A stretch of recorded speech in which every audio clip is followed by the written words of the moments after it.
I guess that'll be determined later in the year, but it's not ideal to lose another game at home. We haven't played well at Adelaide Oval for the most part, so I guess we won't know though. How important that loss may become until later in the year. Do you think turn the hurt into a positive? Oh, for sure, you have to. You can't dwell on it. I mean, guys are still pretty flat at the moment. The game's only 48 hours old, but guess the bye will allow us to sort of stew over it a little bit more. But the reality is you've got to get on with it, otherwise one poor loss will turn into 2 or 3. How much does it piss you off that you're not turning Adelaide Oval into like a fortress somewhere where people are, 2 teams now have flown in and they've gone away with 4 points? Yeah, it's not the way you want to sort of open a new stadium. You a lot of talk about making a fortress and things like that. So it's not great that we haven't performed well there. I think the Giants game was an exception when we played well for the most part, but we've dropped I think 3 games now there. So it's not ideal, and we don't want it to.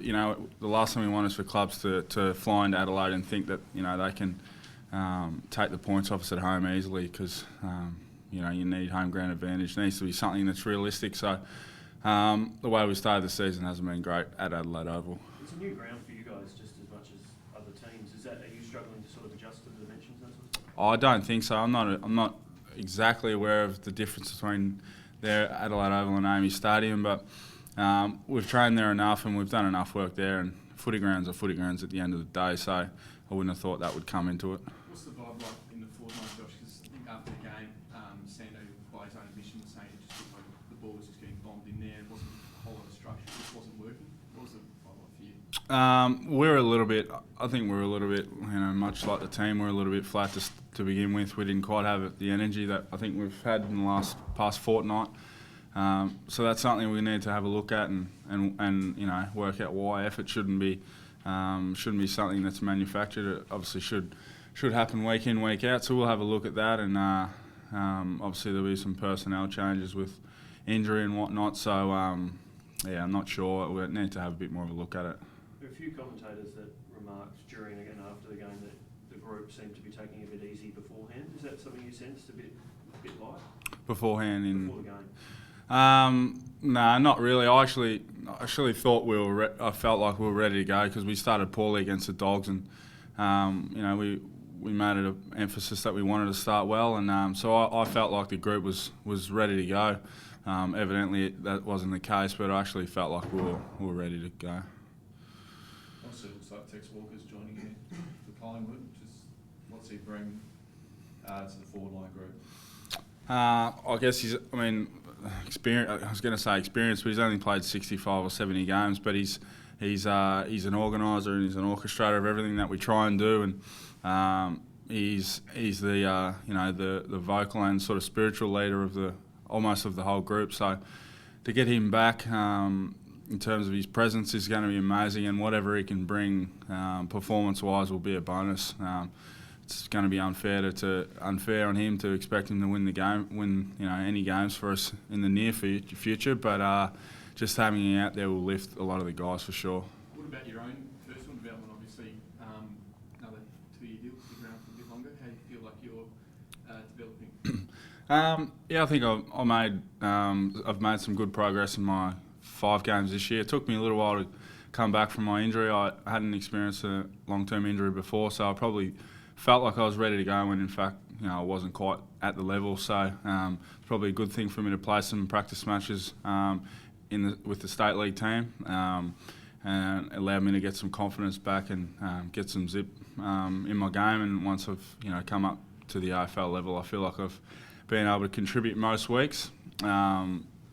So obviously the consistency is the challenge. Bix is always on me about just keep playing a good game, into a good game, and just keep piling them up, and not have one good one and then a bad one. So just got to keep working on that aspect of the game, and hopefully I can have a good season. So do you feel like you're completely over that injury? I mean, it was a pretty bad one, some surgery and all of that. Yeah. Do you feel like completely done, or are you starting to get back to where you want to be?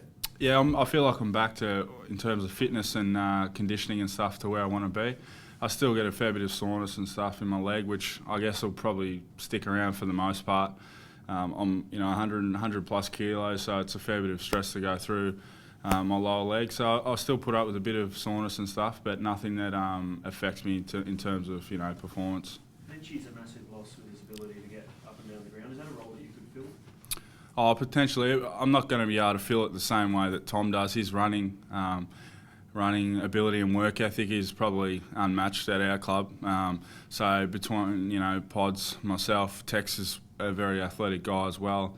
Lewis Johnson can move as well. So we're probably all going to have to fill that void. Whether it's 5-minute bursts each. That's probably a way that we can do it instead of trying to lob it on one guy's shoulders to run and be the link-up guy that Tom is. Just at 3 and 4 heading into this Collingwood game, it's an obvious question away, but how big is that game in the context of your season?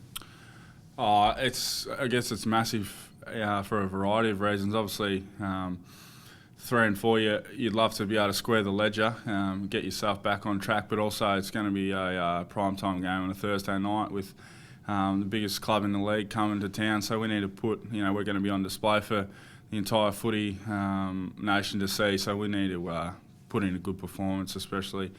It's going to be 10 days since Saturday's loss, but so we're going to have a lot of time to stew over it, and we'll be really keen to put forward a good performance. Lynch and Yench are big personalities, bubbly personalities. Will you miss that as much as what they contribute as football? Probably around the club.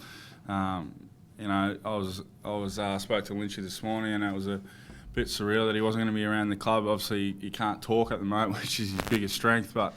Yenchi's in a similar boat. They're both pretty sore, so other guys will just have. Tex is a pretty bubbly sort of guy, and we don't lack energisers around the club, so I think we'll be right. And those guys will be back soon anyway.